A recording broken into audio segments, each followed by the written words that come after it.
I like you, Betty. It's Denny, sir. Danny, I'm going to give you a little advice. There's a force in the universe that makes things happen.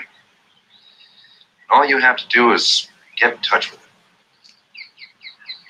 Stop thinking. Let things happen and be the ball. Danny? Sir? Where's the wedge? Right here, sir. Thank you, Denny. Find your center. Hear nothing. Feel nothing.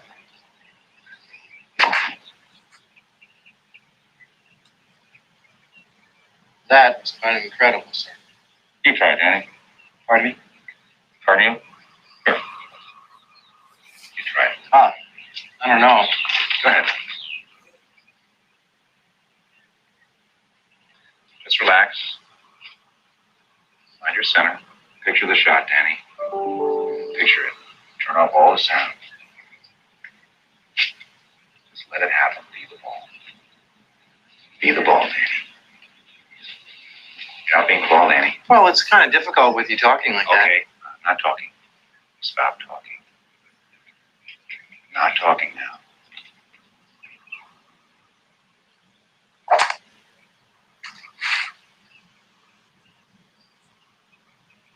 Where'd it go? Right in the lumberyard.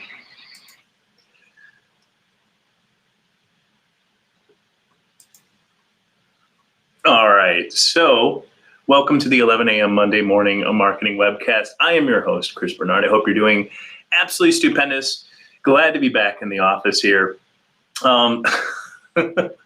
Yeah, a couple things to note from that clip, right? So being the ball means that, you know, you may have all these processes and all of this stuff that's kind of in place, but putting yourself in the user experience, right? A lot of us get bogged down with the data, the information, the reports, the requests, even focus on the back end in terms of conversion, maybe a little bit too much at times. And we often forget that there's a customer experience there that we may be missing out on, right? That we might be only seeing a small portion of the bigger universe. So that is actually Caddyshack from 1980. I love the fact that Chevy Chase is in there, and after he's got Danny kind of aligned and everything like that, he's still talking. He's still talking. He's still trying to give guidance. He even says, "I'm not talking. I'm not talking." Well, in many cases, we need to really take a step back as C-levels, right, in order to let our teams actually do the work, instead of just continuing to give them guidance. And that setup that's, like Danny was saying, isn't very helpful in this case. So often the distraction sometimes. So there's also a little bit of an alert there for us. So why is this important? I have got two actual client examples of this for you. The first one is an attorney's firm. An attorney's firm, and I may have mentioned this before in a previous podcast, I don't know. But wait, before I go any further, I'm seeing on my screen over here, a little interjection. Car rental. If you guys, there's a company called Touro, T-U-R-O. They're like kind of like a B to, the Airbnb kind of thing for cars. You can actually, people, loan up their cars so that people can rent them. And Touro, T-U-R-O, is a great resource. We're not paid for this. I just actually talked to their customer service because they returned a car a day early. And with not only the experience from our host was awesome, and their technology was awesome in terms of, the user experience on their website. The communication messaging was really, really good. But their customer service was also good. We returned a car a day early, and my host basically said, you may want to see if Touro would be able to credit you back. And sure enough, with just a chat, that ended up occurring. So can't recommend them enough. I knew there was something I wanted to talk to you before after that clip for Caddyshack. But so the attorney's firm, about 500 attorneys, and they were in three states, right? 3 states. So they're in 3 states, and one of their divisions was called the broker dealer, division where they wanted basically attorneys to kind of come and maybe jump ship. So recruiting attorneys basically is what it was. So they're fairly well known, a firm, and they had magazine ads and things like that. One of the buys they had was for a broker attorney magazine. So they had actually purchased ad space in this. And one of the things that we ended up getting access to or being able to do was to push emails to the client base. Perfect customer, right? We know it's targeted. We know exactly who we're speaking to. We know what their mindset is. So we are golden, right? We're ready to rock in this. So now, if you know anything about like attorneys firms, and some of your industries might be similar, is compliance is always one of those things. So basically in digital, we can usually run a campaign and see results for it pretty much right away and make adjustments and then go through this reiteration process really, really quick. But in this case, rewinding, we would have actually done it to where we probably would have had a couple of variations submitted based on hypotheses about previous emails, so that when email one went out, we're able to do we had already approved 2 or 3 different versions of that email, that second email, to be able to push out. But either way, what ended up happening is it would take, we'd push that email out and we're like, dude, where's the performance? It's the right target audience. The timing is good because we know they're in the office. And it actually didn't occur to us. We had 3 pushes. And we got very, very, very, very, very close. And this was kind of a working effort between not only our agency, but 1, 2, 3 in-house people, and then compliance. So it was a kind of a group effort, right? We went through 3 iterations of this, and the performance just sucked. I gotta tell you, it just sucked. And as we're trying to do the what was broke thing, because we're like, this is crazy. Like it's the right target audience. Here's the deal. These are broker dealers, right? These are actual attorneys, okay? And one of the things we're asking them who probably work at a current firm to basically jump ship into our firm, okay? Well, that email that's registered for that magazine is likely from that current firm. You smelling anything yet? Okay. They're checking their email on their desktop computers or on their phones, which they know are monitored.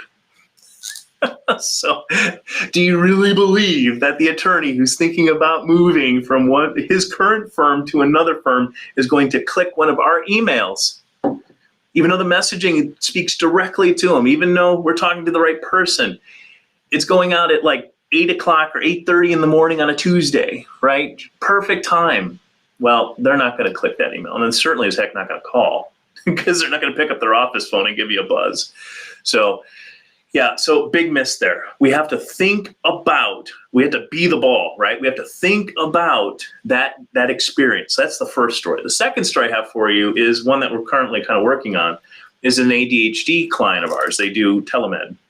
Well, great client, awesome product, huge capability in terms of being able to help so many people. Great company.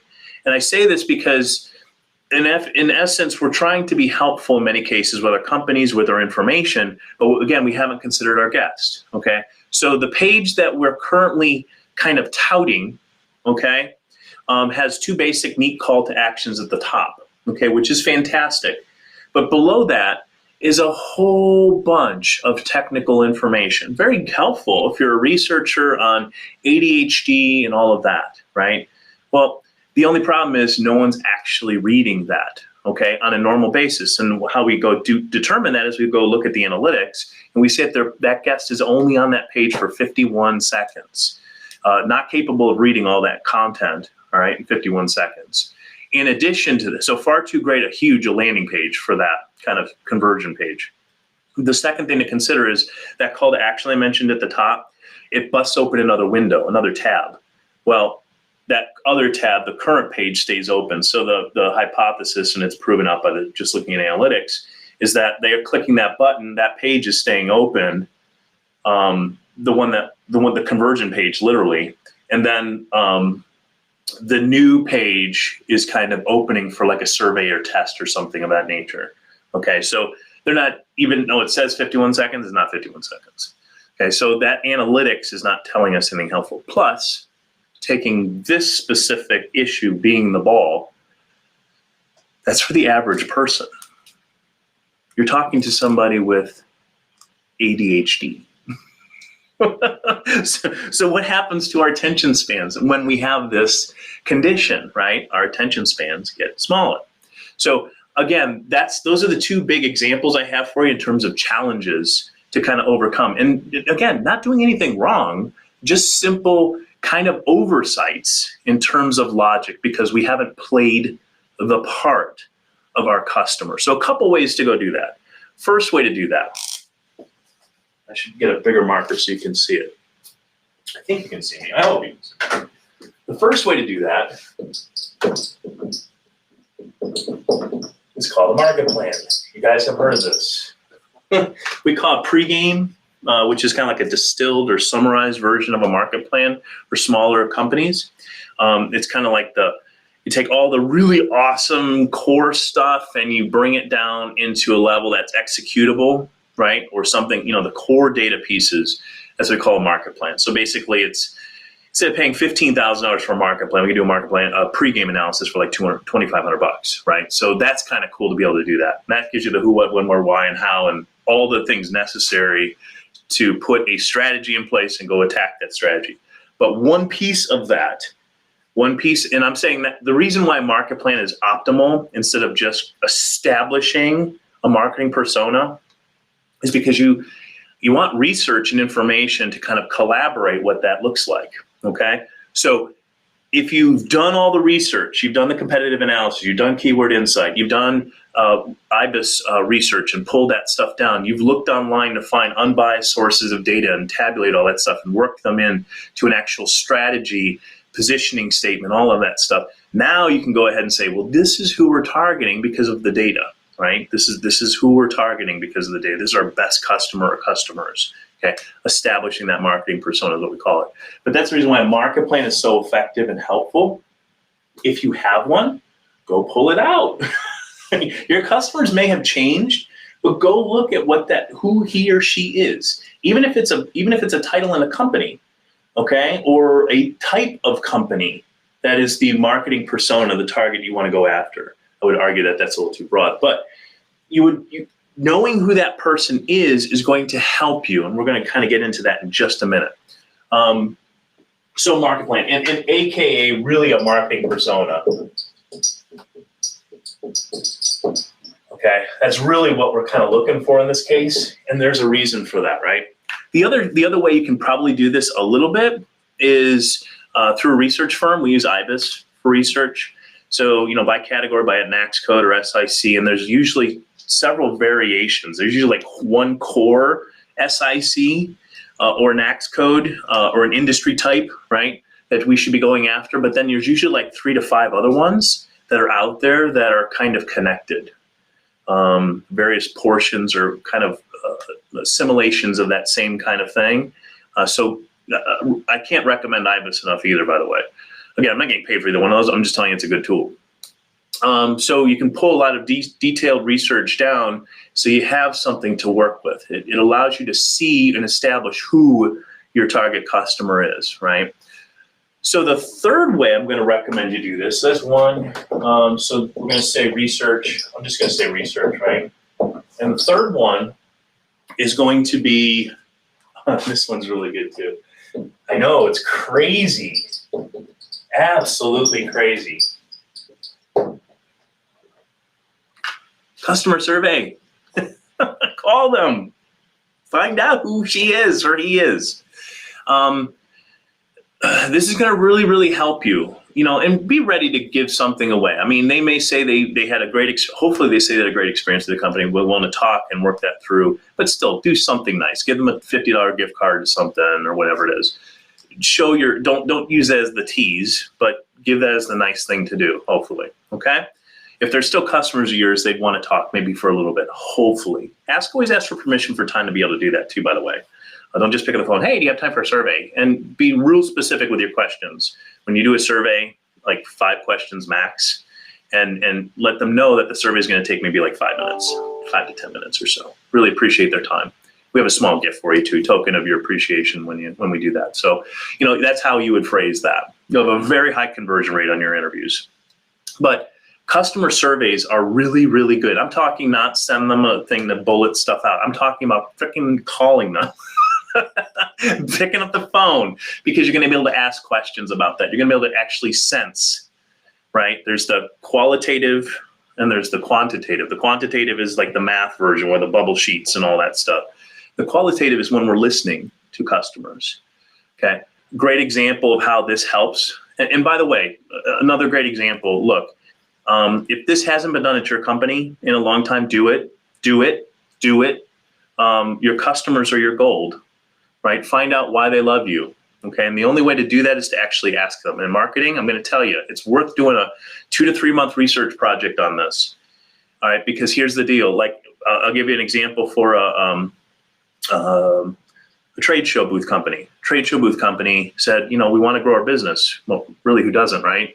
So, we want to figure out what's worked and what hasn't worked. So basically it was for 3 months out of this very office, I made phone calls to their customers, and we recorded those phone calls. And literally, one of the outputs of that was they could have increased their sales by 40% if they had just called their customers up and asked them. Because a lot of customers didn't even have any idea all those other product services that they did, and they were actually ready to buy. That's where that 40%, they would actually are ready to buy. They just didn't hear from anybody.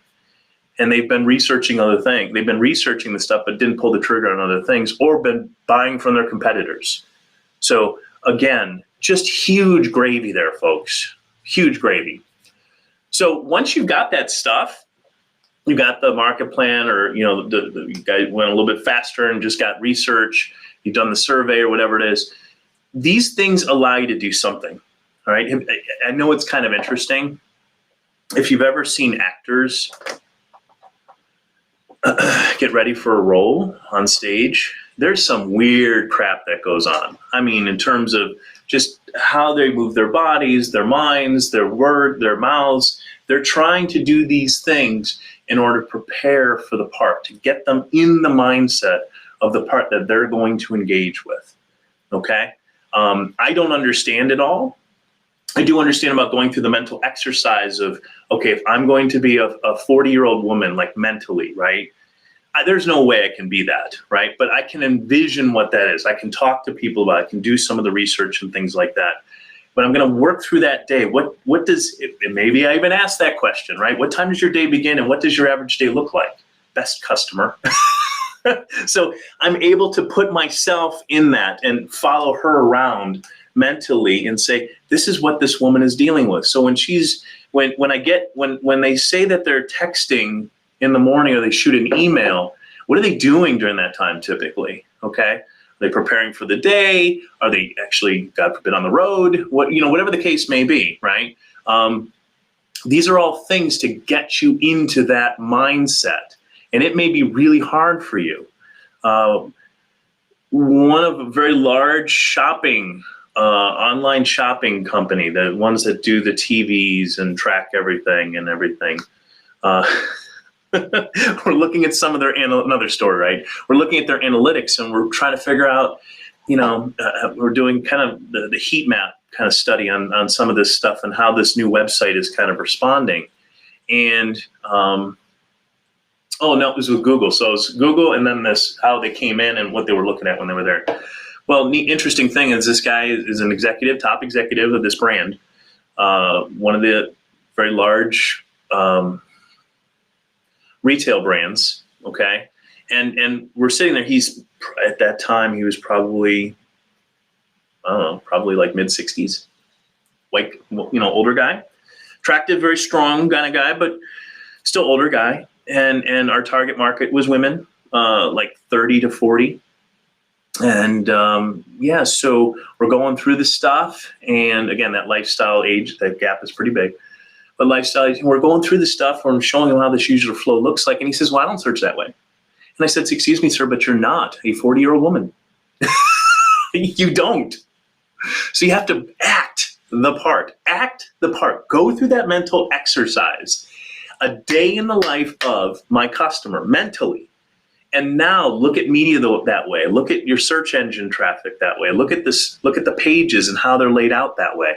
And really, I mean, seriously, do the searches. If the target customer that you have has no experience, remember, she's going to get more experience as she goes along the funnel, right? So you've got, what was the last one? Did I get that? Really, it's act the part. All that to say act the part, right? So all that to say act the part. Shh, neon lights, all that fun stuff. Your customer, and you have to do this, right? If this is where the conversion happens, whatever that looks like, it might be a sale.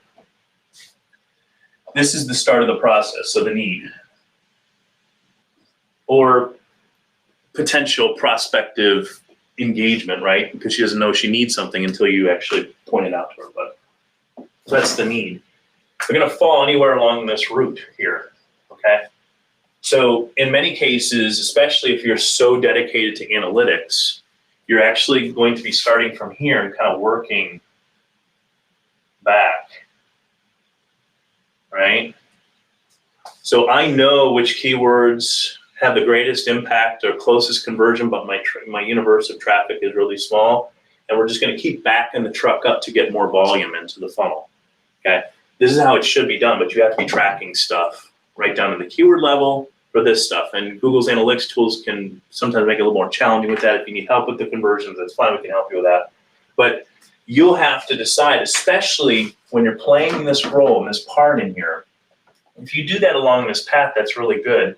Again, keep in mind that these keywords have different, maybe audience, different actors in them. So we call them, again, marketing personas, but they may be different people in that.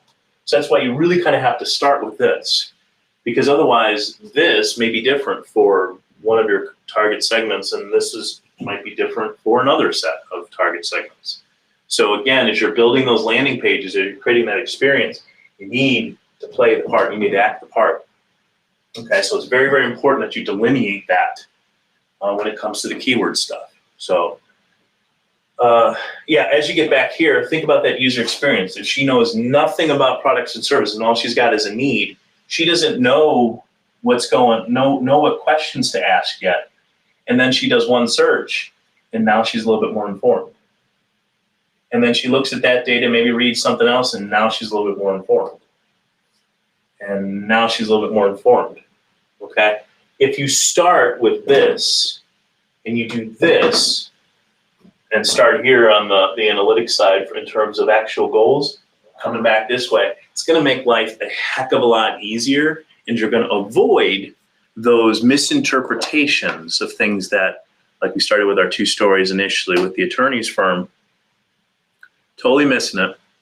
And then also the ADHD client, where basically, we've complicated, we certainly haven't optimized that user experience because we haven't thought about their specific situations they've engaged our content. So I hope that helps you today. Thank you for joining me on this edition of the 11 a.m. Monday Morning Marketing Webcast.